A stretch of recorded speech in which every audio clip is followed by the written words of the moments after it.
Of years, plants and animals have discarded the parts of things they don't use in a condition for other creatures to use.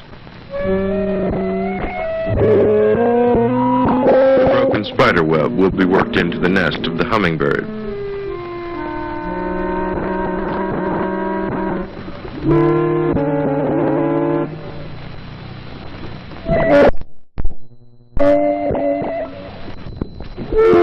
Falling leaves decay into the soil that supports next year.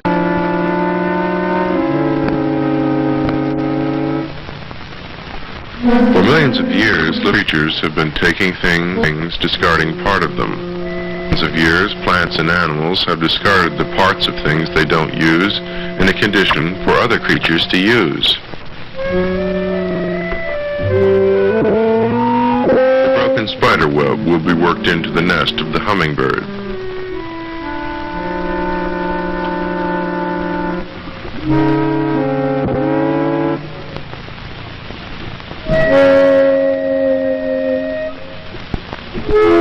Falling leaves decay into the soil that supports next year's growth.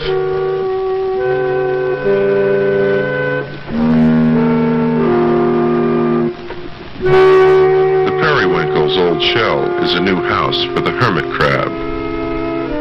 Things, commodities, taken from the web of life, settled back into the web of life, to be used, rendered, taken up again. Leaves, husks, earth, fur, feces, seeds, rocks, bones, bodies, formed from, settling into the organic and inorganic substances that support that thin film on our planet called the biosphere.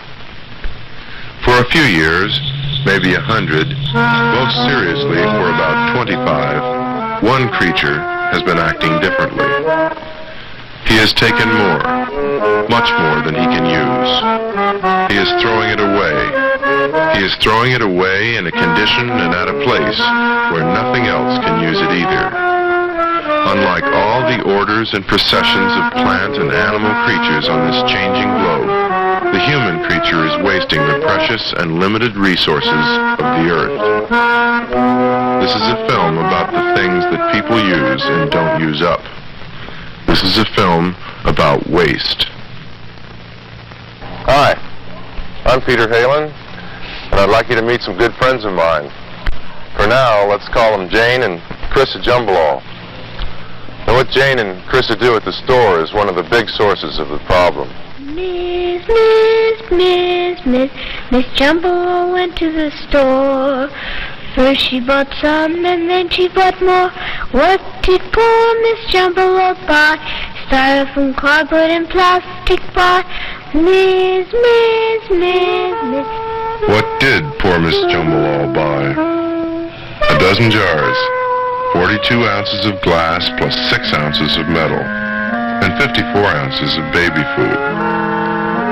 A big wad of inedible aluminum and indigestible cardboard, along with 3 TV dinners, a bit of ham, a few peas, some macaroni and cheese. Plastic lemons, canned pineapple, masses of dry cereals, 12 ounces of sugar-coated, brightly colored calories in 5 ounces of cardboard, guaranteed to fill your belly, fill your shelves, and fill your trash can. Large white bread, squeezable and enriched. Facial tissue, aluminum foil, plastic wrapping, paper towels, paper napkins, one of each. Came to $4 this time. Soft drinks in 2 dozen throwaway containers, $1.90 for the drink, $1.20 for the cans. Potato chips, corn chips, circus snacks, cheddar taters, bugles, zonkers, cheese flings, pretzels, corkers, a battalion of double-packaged munchies supported by cups of dip mixes and dip cheeses. That's a lot of paper, Jane, and a lot of cash.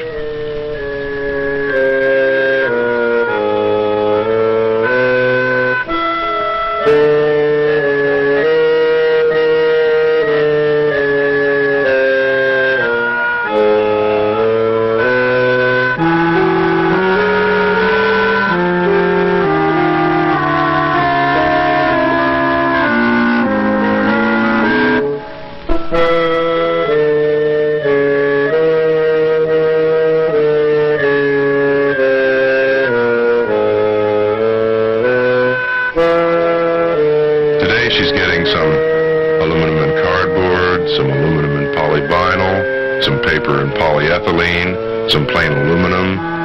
Oh yes, and some desserts. Easy, Jane.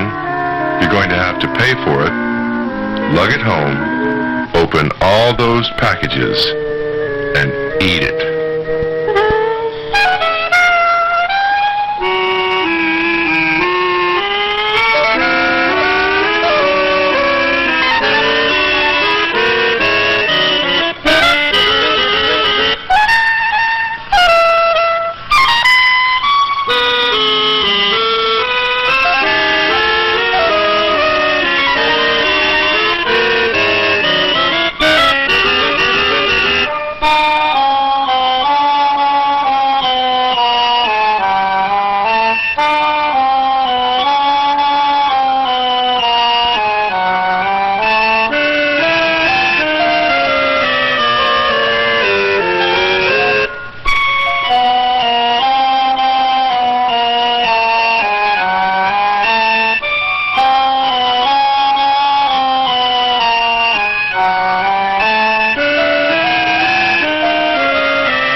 My friend Jane Jumble buy. For $100 worth of pre-packed, pre-processed, preposterous food you saw on her lunch table, she spent a third of her money on packaging. When we multiply Jane's bad habits into the habits of a nation, 50 million families, 45 million Janes, we've got a problem. All that stuff Jane Jumble took and didn't use, did not use up, came from somewhere, and it's going somewhere. Right now, those are both sad stories. All that paper, of a total paper production for the country of 74 million tons a year, about 35 million tons is used for packaging. Almost all of it used once, then thrown away. Almost one-third of all the wood harvested annually in the country is used for paper pulp. There are better uses for our forests. All those cans, metal, that's the mining scene, the big earth rip-up. The U.S. imports one-third of its iron and steel. 9% of all American steel is used for containers, used once and thrown away. Aluminum. This country imports 90% of its aluminum ore. Packaging consumes 11% of American aluminum. Almost all of it, used once and thrown away. Roughly 10% of the steel and 10% of the aluminum produced in the United States is used for a generally unnecessary purpose, used once and thrown away. Plastic. Plastic is part of the oil and gas business. Bit of a shortage there too, and a polluter all the way. Crude oil pollutes coming out of the ground or out of the sea. It pollutes in transport. It pollutes in the petrochemical factories that split the crude into the fractions basic to plastic production. And, for all practical purposes, plastic does not decay. Dump it on the land, throw it in the water. It will be around for decades.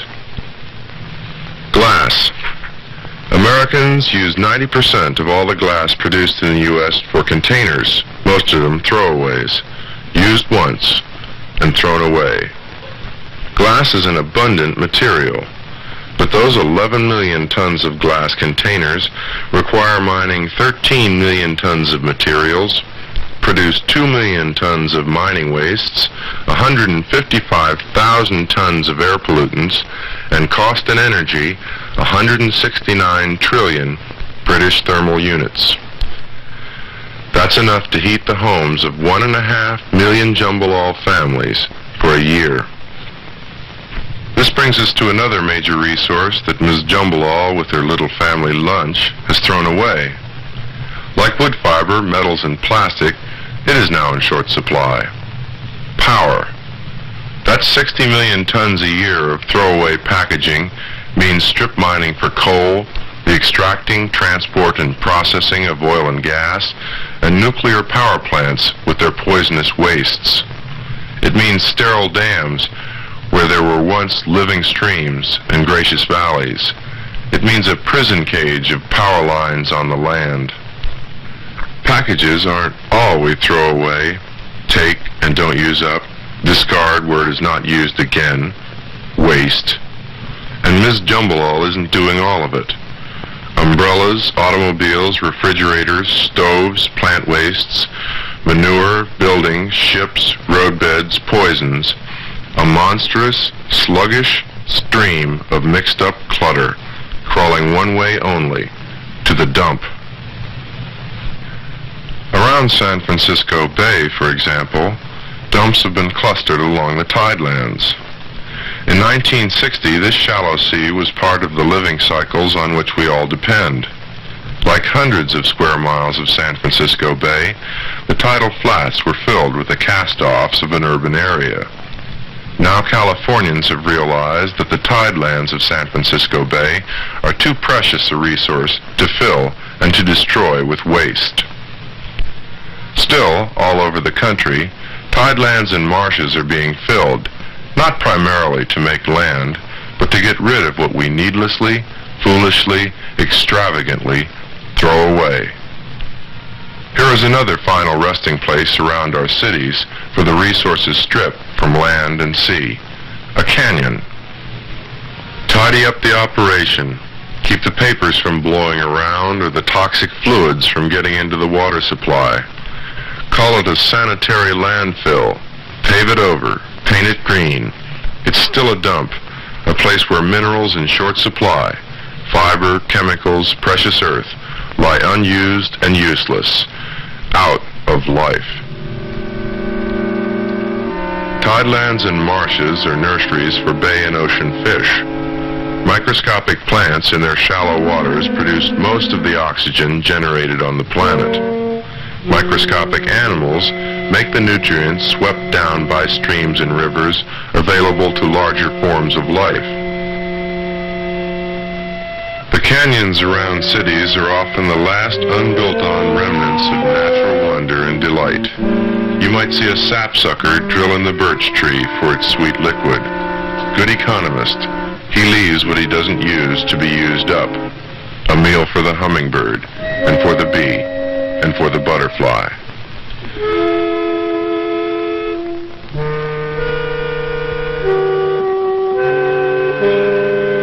You might see a mushroom, a plant scavenger nourished by decaying plant material in the soil. Incapable of creating themselves from air and sunshine, fungi break down complicated molecules from some plants into the simpler compounds useful to other plants. The fact is, sapsucker, butterfly, bee, and fungus, microorganisms, macroorganisms, all the mutually sustaining living creatures, have been working their way a lot longer than Ms. Jambalol, the excess consumers, and the excess packagers have been working theirs. The use of mineral resources has been doubling every 18 years. Human planetary population every 33 years. The production of solid waste, of garbage, every 14 years. Nothing can double for very long. When you have the world half full of people, or asphalt, or pollution, the next move takes it all. So Ms. Jambalol's and our bad habits won't last. They can't last. The question is, how much of the finite resources of the earth will we strip off and dump where they are biologically inaccessible before we come back to the old way and the new way, using and using up, leaving what we discard in a place and in a condition to be used again. We can do a lot. To show how, I'd like to introduce some other friends of mine, Jane and Chrissa Livingwell. There they are, with baskets. What does was Miss Livingwell buy? Fresh things and good things for homemade pie. Miss Livingwell. As much as possible is fresh, vegetables and fruit in season. Much of it is naturally packaged, like garlic and onions, all citrus fruits, all nuts. Since lots of food is naturally stable, she can still purchase a week's supply at a time. With reasonable handling by grower, distributor, and householder, potatoes, turnips, beets, cabbage, carrots, apples keep firm and fresh just as they are. Eggs and cheese keep well over a week. Dried food keeps indefinitely. Noodles and spaghetti, beans and peas, dried fruit that is really dry, not moisturized. This store buys dried products in bulk and stores them in bins and crocks. When she has them, Ms. Livingwell returns her own paper bags for individual purchases and her string bag, shopping bag, or basket for carrying home. When she can, Ms. Livingwell brings her own jar or bottle to be filled.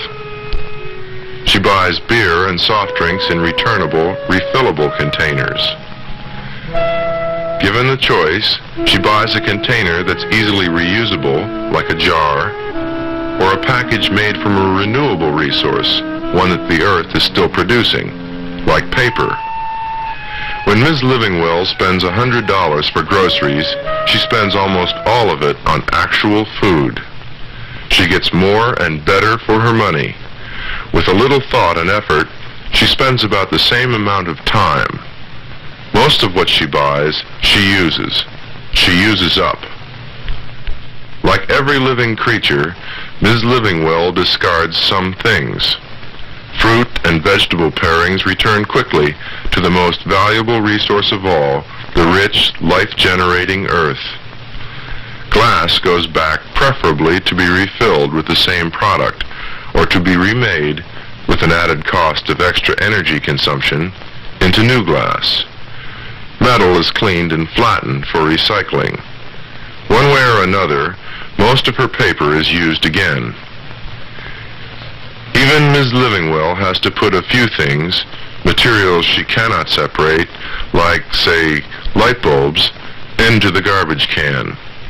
And once in a while there is a big complicated object, like a TV set, a refrigerator, or water heater, that just wears out. In many cities, metal, glass, and paper can be recycled. In some cities, even hopelessly mixed refuse can be separated into its several materials and recovered for reuse. By watching what we buy, by watching what we throw away, each of us, individually, can go a long way toward reducing those 20 tons of waste per person per year, now clogging and fouling our water, land, and air. Together, there are other things we can do. Right now, some businesses are using salvaged fiber, metals, and glass. Lane Jenkins of Recyclix produces insulation for buildings from old newsprint, a double economy in the reuse of materials and in saving heat. Simpson Lee Paper Company uses shredded computer cards and printouts and other office wastes to produce a full line of high-quality paper for typing, writing, and printing.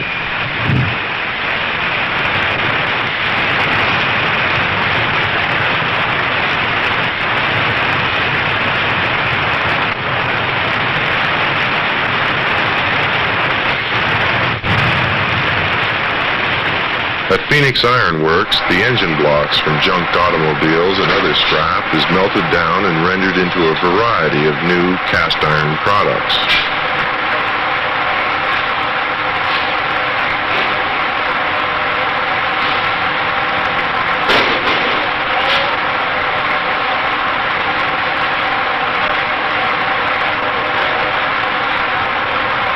Owens, Illinois buys used glass to mix with sand in producing new bottles, and incidentally supports the recycling centers that were the first important sign in this country of a change of habit and a change of heart. In many communities, city-supported programs pick up newsprint from households and sell it to be made into the cardboard egg cartons and fruit trays we hope Jane will always buy instead of plastic.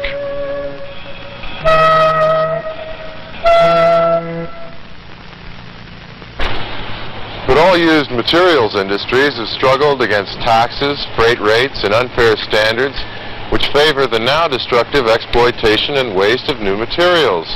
It's up to us, through our legislators and through our purchasing support, to help them help us. There are other, even more important and far-reaching systems and proposals. In California, a regional system is being developed that will abstract carbon-rich organic materials from city wastes, mix them with nitrogen-rich sludge from city sewage, to produce the stable, nourishing dark earth called humus. If the project is supported, this humus will be returned on a major scale to improve our increasingly compacted and depleted soils. Return to the earth what came from the earth, the simplest, most conventional, and basically the most important recycling process of all. Only the scale is new.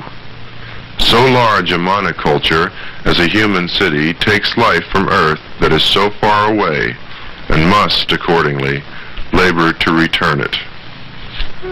Now we know the jumble-all part of my friend Jane didn't mean to fill in the bays, kill the oceans, turn the rivers into pollution transport systems. Jane's a busy woman. She's been sold a bill of goods called convenience packaging. This packaging is a largely unnecessary burden that takes $40 billion annually out of her budget, yours, and mine. Somebody has been telling her life is easier that way. She succumbed. Easier? Discarded resources are turning her city into a trash bin, the country into a wasteland and a dump. And in dollars and cents, out of her budget, yours, and mine, this way is too expensive. Her habits cost too much for her and her society. The last I heard, she's changed. First, Mr. Jumble-all got the idea that dog food doesn't necessarily come in cans. Now, Jane's asking her grocer to stock refillable bottles and biodegradable paper bags. Just the way Jane Livingwell keeps after him to stock fresh food when it's in season and keep that naturally packaged garlic, onions, grapefruit, and potatoes out of plastic bags. The Livingwells are having a party, paid for by the money Jane Livingwell has saved by not buying those quantities of inedible junk.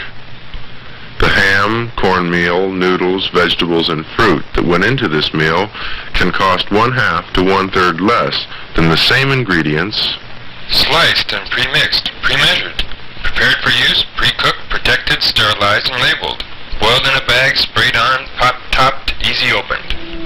and bought by Miss Jumble-all. Or maybe they bought her.